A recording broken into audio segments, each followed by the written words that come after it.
When it comes to providing value for each customer, we talk a lot in here about making an impact on a customer. We always feel that there's much more that we provide than just being able to fix a furnace or install a water heater.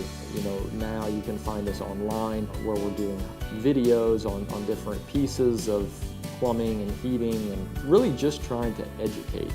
I always appreciate it if somebody's willing to teach me something.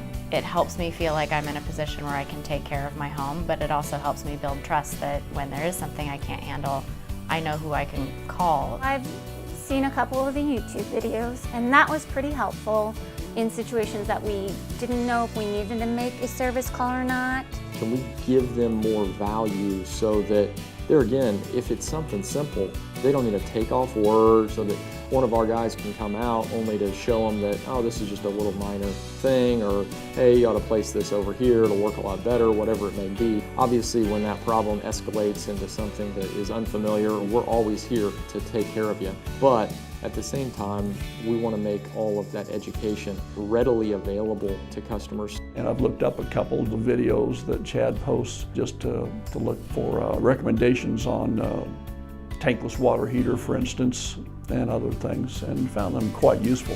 When it does come time to make an investment in your home, there's a place where you can go get educated. You can learn about the different options and what may be available out there. You can take advantage of it and ultimately, improve the quality of your home